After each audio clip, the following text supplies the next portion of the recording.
नमस्कार। आज GST council की 44वीं बैठक में शामिल होने का अवसर मिला और एक संवेदनशील मुद्दा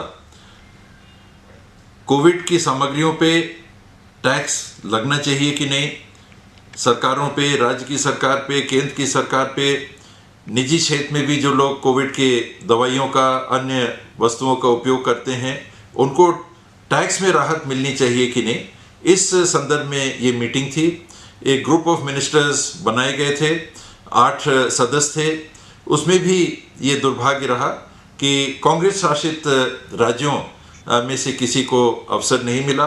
हालांकि मुझे लगता है कि ये जरूर होना चाहिए था और निर्णय भी जो आए उसमें सहमति हमारी नहीं बन पाई और अंततः क्या जारी होगा, क्या लागू होगा, ये स्पष्ट नहीं था। बैठक की आखिरी में मैंने चाहा भी कि कुछ और मौके मिलें, तो मैं उस बात पे भी अपनी राय व्यक्त दोबारा कर दूं कि ज़ीरो टैक्स कोरोना के समय लगना चाहिए, ताकि ना सरकारों पे वो खर्चा अतिरिक्त दिखे और ना पब्लिक, जिनको निजी अस्पतालों में या अन्य दवाई दुकानों से अगर वो दवाई ले रहे हैं तो उसका खर्चा उनके ऊपर आए। इसके अतिरिक्त और भी बातें आई जिस पे मैंने अपनी ओर से स्पष्ट किया कि सीजीएसटी का जो कानून बना है उसमें प्रावधान भी है। धारा 9, 17 और 54 को अगर साथ में पढ़ें तो उसमें स्पष्ट प्रावधान है कि ज़ीरो रेटेड टैक्स हो सकता है, लेकिन ना जाने किस तर्क पे बार बार इसी बात को कहा गया कि आईजीएसटी का जो कानून है उसमें जो ज़ीरो रेटेड टैक्स की बात है, इंपोर्ट की हुई वस्तुओं या एसईजेड में बनी हुई, एसईजेड जोन में बनी हुई वस्तुओं पे ही ज़ीरो टैक्स का प्रावधान है और कानून को बदलना पड़ेगा। तो ये बहुत आश्चर्य की बात है कि बार बार इन कानूनों को पढ़ने के बाद भी ये स्थिति स्पष्ट नहीं हो सकी।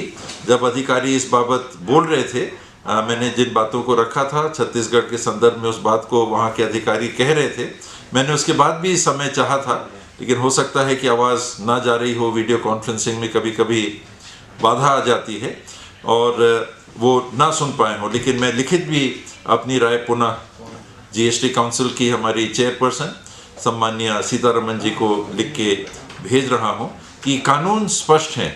आईजीएसटी का कानून पृथक है, central goods and services tax 2017 का कानून पृथक है। एक कानून में जो प्रावधान है वो दूसरे कानून पे लागू नहीं होते। बावजूद इसके क्यों ये संशय की स्थिति बनी हुई है, मैं फिर लिखित में एक बार और अपनी राय को प्रस्तुत करूंगा। तो आज जिस परिवेश में जीएसटी की बैठक हुई, हर बैठक में अब ये महसूस हो रहा है कि बनस्पत इसके कि अच्छे माहौल में बात हो, हर चीज़ इसी तरफ ढल जा रही है कि किसने क्या कहा, किस राजनीतिक दल के प्रतिनिधि ने क्या कहा, बनस्पत इसके कि किस व्यक्ति ने, किस जीएसटी काउंसिल के प्रतिनिधि ने क्या कहा। तो ये एक गंभीर स्थिति जो हर बैठक में देखने को अब मिल रही है, कैसे ये दूर हो, ये भी अब हम लोगों के लिए चिंता का विषय बना हुआ है। आज ये प्रमुख बातें थीं और हम अभी भी उम्मीद करते हैं, हालांकि मुझे नहीं लगता कि जो राहत हमने पब्लिक के लिए मांगी थी, नागरिकों के लिए मांगी थी, देश के लिए मांगी थी, सरकारों के लिए मांगी थी कि ज़ीरो रेटेड टैक्स कर दिया जाए, कोविड के सामान पे टैक्स ना लगाया जाए। अब देखें आगे क्या होता है। नमस्कार।